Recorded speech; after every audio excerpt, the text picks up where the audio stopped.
Apa? Dani. Ayat balik ya? Ayat balik. Oke. Terus yang tek tadi udah belum lulus Nurios? Baru lulus sih ya? Baru saya. Sisanya terus lanjutinnya. Bang Adit nanti kita inilah ya. Tek promo boleh ya? Promo apa? Masukin dulu saya kayak Bang Adit kayak apa? Saksikan itu baru podcast gitu. Motivasi. Oh. Oke lah, kapan kita ngobrol-ngobrol lagi lah ya. Masih banyak. Bangkus tuh, ya baru ingat aku Bangkus. Bangkus boleh. Bangkus boleh. Dia tuh salah satu Sutradara. Ya, Nulis dia sutradara. pernah sutradara. Tapi dia tuh gimana? kalau sekarang ya, dia lebih ke produser. Iya. Dia lebih ke ranah belakang layar. Produser.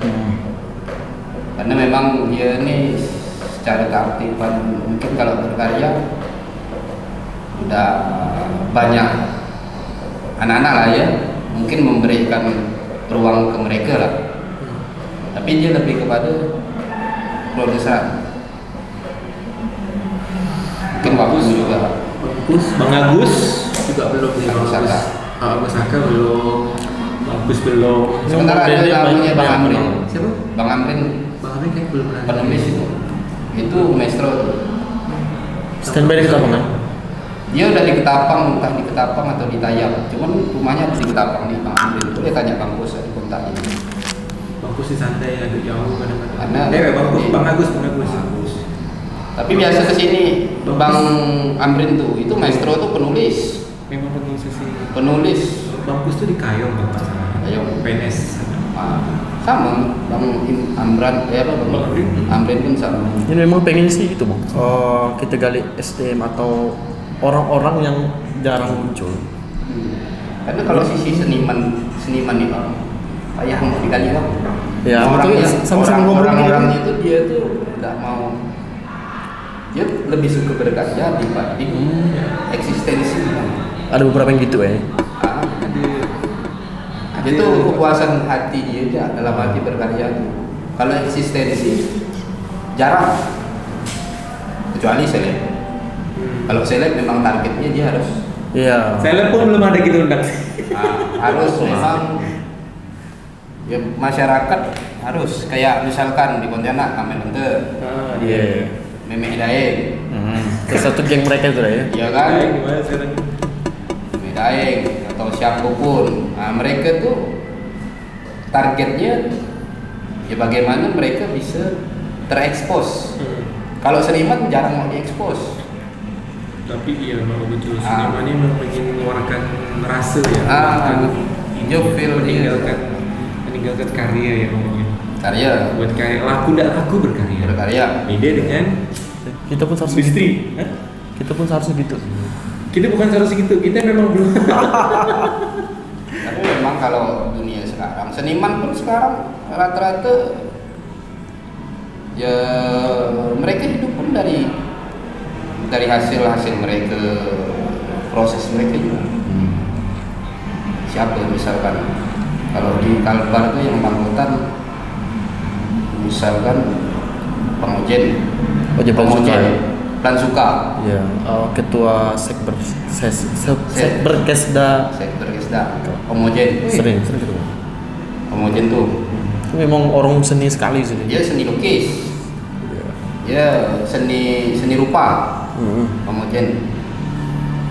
Itulah kemarin kesini berapa kali, cuman kan urusan Dayak. Oh, dia sering ke Jadi rumah tidak sempat saya mau ketemu, karena pernah saya garap pementasan Dayak, dia sebagai narasumber. Pengujen tuh. Itu budaya kayak budaya Dayak pun kami juga tertarik sebenarnya kayak pingin tahu lebih banyak lah. Pengujen tuh tepat gitu, tapi dia kan tempatnya di sana di Pontianak. Ini kan dulu Dewan Kesenian Provinsi. Oh iya. Udah. Itulah kita banyakin ini lah ya, Banyak. banyakin referensi macam itu. Bondan kan boleh, Bondan juga boleh. Secara tidak langsung dia tuh, dia memang secara eksistensi. Kami udah lama ngincar Bang Adip. Iya. Pingin ini. Karena Bang Adip tuh masuk list di awal emang kita bikin bayang Bang Adip ya. Nah, kemarin aku beranikan diri nih, nge-DM Bang Adip. Ini hampir 1 jam ya ngobrolnya. Hampir 1 jam. Kalau- Ini pun juga masih sepi dalam mau 2 jaman juga. Kalau Kalau saya ada- kalau disuruh ngomong nggak ngerti. Kalau ada kendala memori tadi, kami itu gitu Bang. Pertama kali kami take dulu. Pertama kali buat podcast, kan nggak tahu memang kayak mana caranya. Bedelas memori itu habis. Capaian saya itu kalau di Ketapang memang belum. Kalau di Pontianak, alhamdulillah. Oh. Kami kan dulu tuh ada namanya Forum Masyarakat Teater Kalimantan Barat. Keren nama format. Nah, acaranya itu acara tahunan, setiap tahun kami bikin acara parade teater. Pertama parade teater berubah jadi parade teater Nusantara. Nah, kebetulan waktu itu saya pernah jadi ketua format. Jadi 30 sanggar teater. Sebenarnya Pontianak. Main di satu venue. Banyak ya. main satu venue 2 bulan acara. Satu sanggar 2 pentas. Kita berapa sanggar di sini? 2 hari pentas. Jadi semua belum yang dari Jogja dulu, dari Jakarta dulu. Mereka mau pentas di parade teater. Itu kan acara terbesar. Kalau Ketapang memang udah bisa. Menghidupkan ekosistem itu biasanya dengan kayak gitu-gitu ya. Kayak Sekarang kan akhirnya ada parade sanggar-sanggar tuh, taman budaya. Museum. Itu berasal dari program ini karena kami dulu kan komunitas. Bisa dibilang forum masyarakat teater nih, inilah yang memayungi teater-teater yang ada. Forum masyarakat teater nih isinya pentulan-pentulan sanggar semua. Pelatih-pelatih sanggar, ketua-ketua sanggar. Jadi ketika bikin kegiatan dia bisa nunjuk ke bawah kan, ikut semua mereka. Tapi juga sih kalau satu venue tuh, karena kan kalau per namanya kayak per sanggar ada yang tari dan sebagainya kan enggak banyak tuh. Tapi kalau sanggar di Ketapang relatif banyak. Kalau Sebenarnya satu kalau venue- mau bikinkan parade sanggar-sanggar, Nah, itu. bisa saja. Beri ruang sanggar itu dalam 1 hari pentas. Besoknya pentas lagi sanggar lain atau beri 2 hari jatah mereka untuk pentas. Kita tuh sebagai parade teater waktu itu panitia tidak punya modal. Kami cuma motong tiket 2.000 mah. Harga tiket misalkan 15.000. Untuk 2.000. panitia itu cuma 2.000. 2.000 aja. Cuman kan satu sanggar sekali pentas ya udah 300 penonton.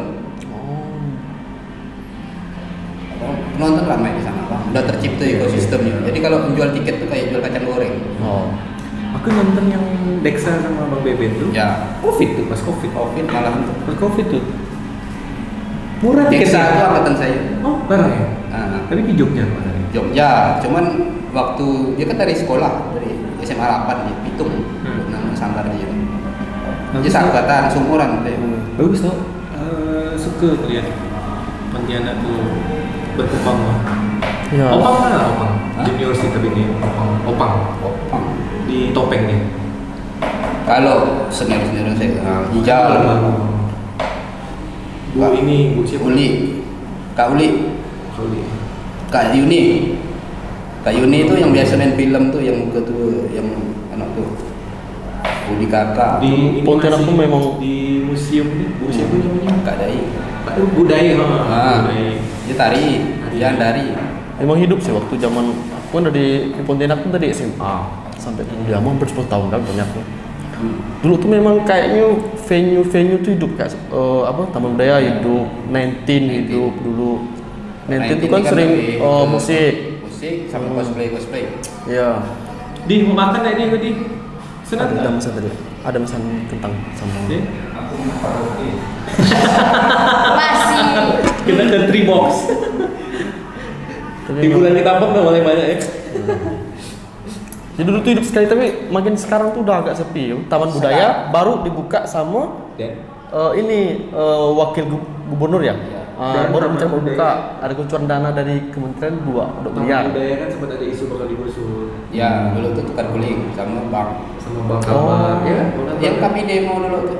Cuman kami pikir ketika akhirnya kami tuh akhirnya kami tinggalkan seniman yang meninggalkan Taman Budaya tuh. karena Ya dalam arti pengelolaannya tuh.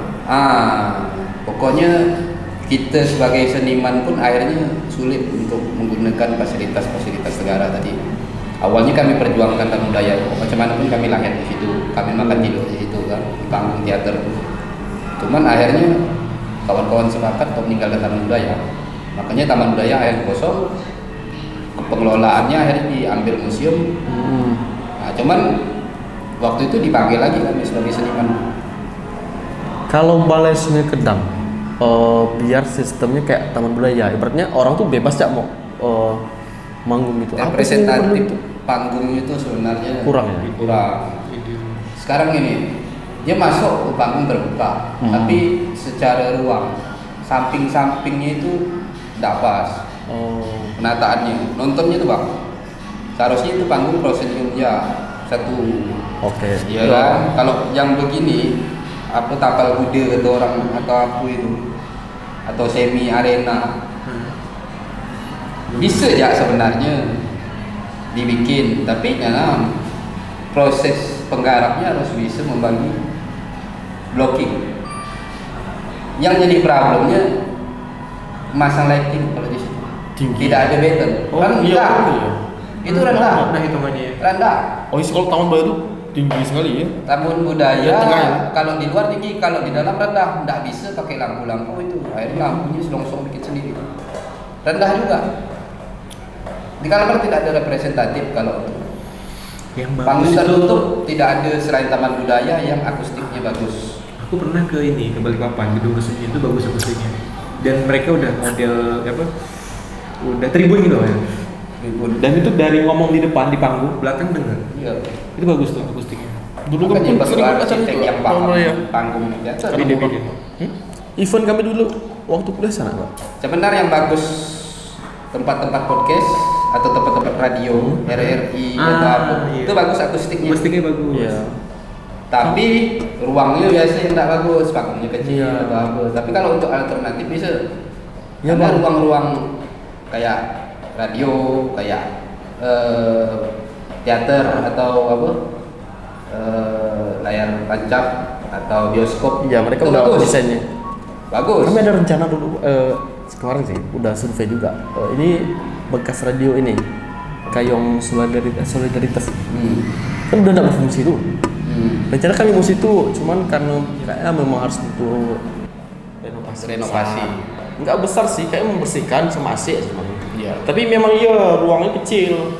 Karena memang dulu radio kan cuman ini ya, nggak ada space untuk kamera gitu bang. Tapi lumayan bagus itunya ruangannya. Kayak bioskop lama itu sebenarnya kalau misalkan saya sih tidak pernah masuk, pasti akustiknya pasti bagus. Bioskop lama ya. Bioskop lama. Lulus. Tinggal dia no ya. Kami udah survei sih. Mereka udah oke sih sebenarnya. Bagus. Iya. Cuman memang kayaknya kok untuk berekspresi kayak gini agak susah. Tapi secara akustik ruangannya udah oke. Karena memang dulunya radio ini nih. Pastinya. Ruangnya itu pasti audionya Iya, itu audio bagus. udah. Kayak Udah bagus ya dan buku-buku kalau itu. gedung Pancasila tuh pernah saya pentas dulu berapa? Hancur. Iya iya.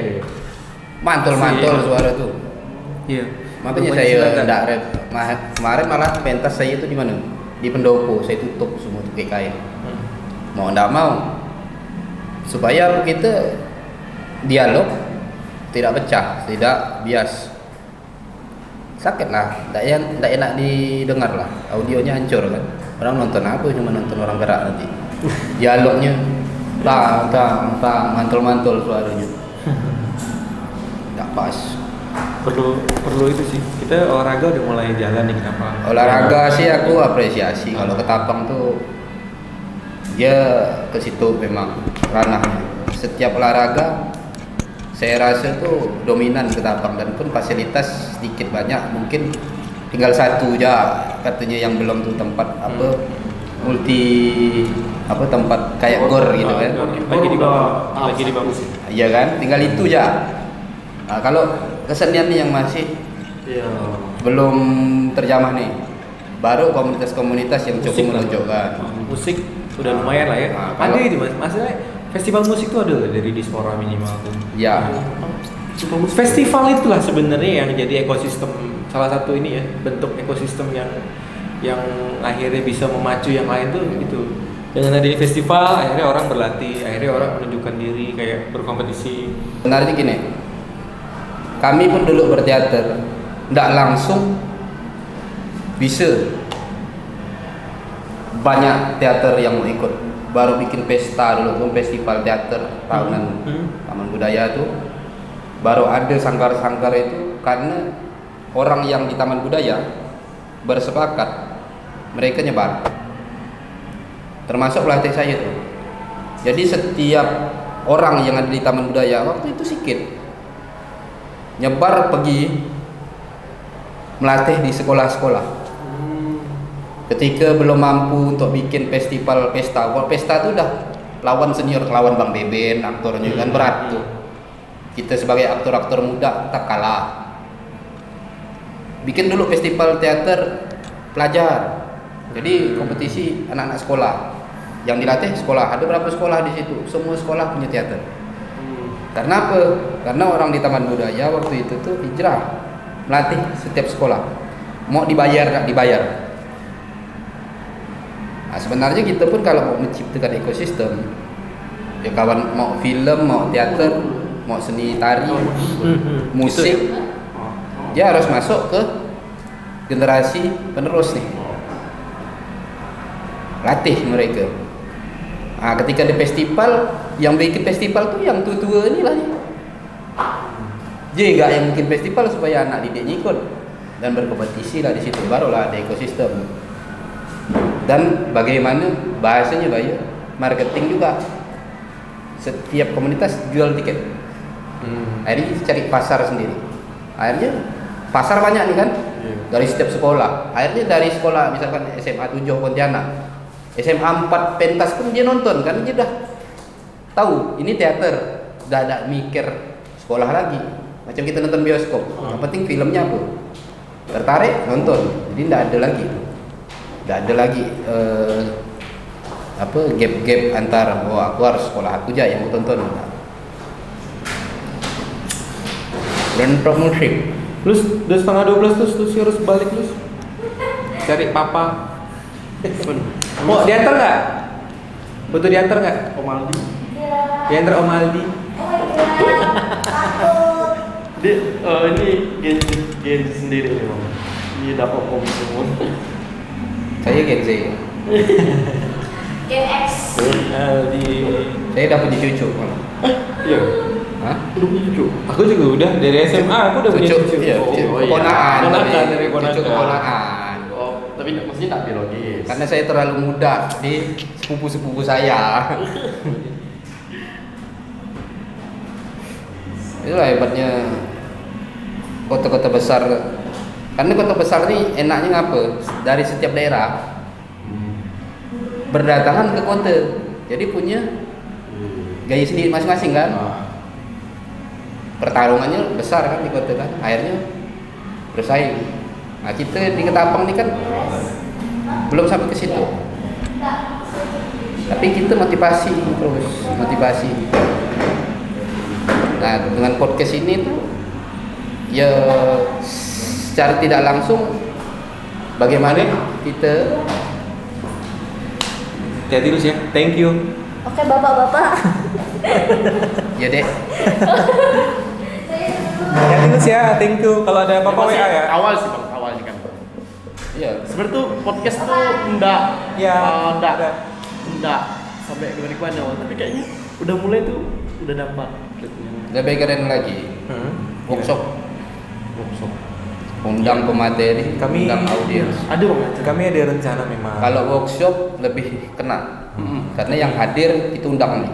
Misalkan undang sanggar saya kan, anak buah saya suruh datang. Pematerinya yang memang kompeten kalau bisa.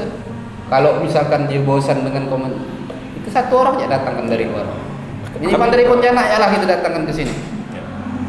Kami itu memang ada beberapa keresahan. Awas kamera kan. Kamera. Kami ada beberapa keresahan lah. Nah, Jadi ada beberapa keresahan yang bisa kita curahkan lewat podcast. Ada beberapa keresahan yang kami memang pengen nanti bentuknya workshop. Oh, workshop, Kenapa? seminar, Workshop dan lain atau, sebagainya. atau diskusi. Ini yang dalam waktu dekat kayaknya bulan depan kali ya, jadi nggak ya? Mudah-mudahan lah ya. Kita pingin workshop bareng HRD. Iya. Termasuk Bang Uji. Bang Uji kan Ya. dia markom kan ya? Ya, Di marketing. Nevada kita minta sharing sama ini HRD Yari. Siapa? Mbak Nita.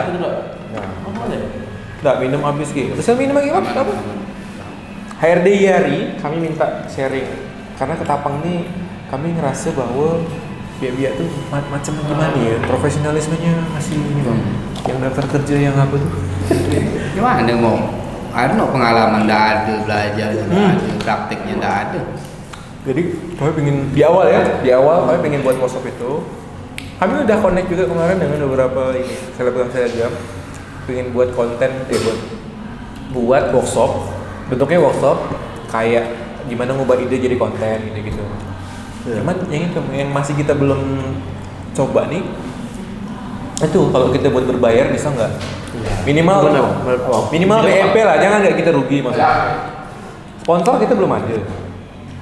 Minimal Manajemen itu kan sebenarnya tinggal tergantung cara ya. Mau berbayar nggak berbayar, ya bagaimana strateginya? Kalau berbayar, gimana kita menarik orang? Siapa yang kita datangkan? Kalau memang orang tuh bahasanya sangat percaya dengan narasumbernya, bayar pun orang tidak ada.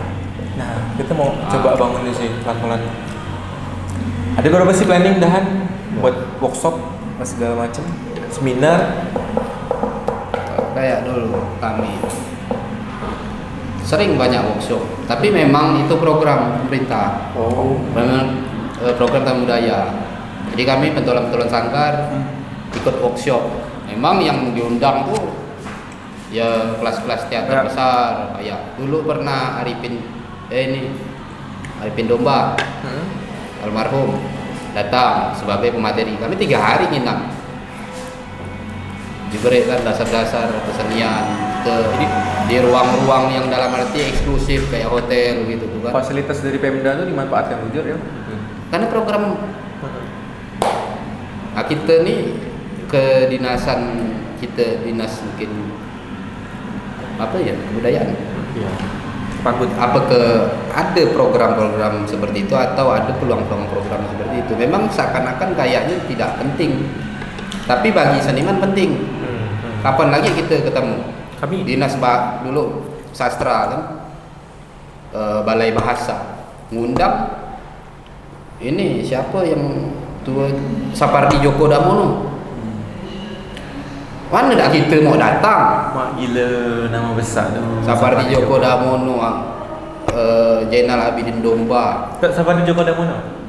Yang buat puisi ini kan? Puisi. Aku ingin mencintaimu dengan sederhana. Dengan sederhana.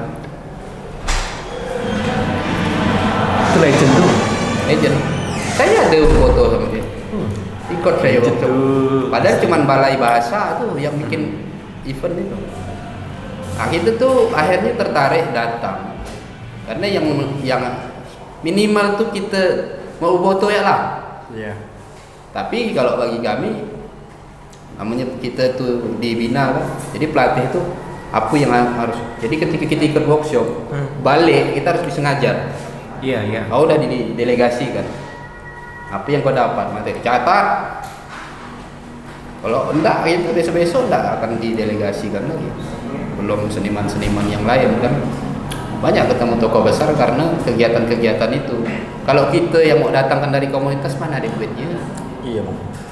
Tapi kalau pemerintah yang mengundang dan memberikan workshop seperti itu, ya setidaknya fasilitas. Iya. Yes. Memang ide mau ke depan pun pengennya gitu. Nggak cuma kita kak. Jadi kita ikut kolaborasi pemerintah kak di dinas. Gimana sih kita bisa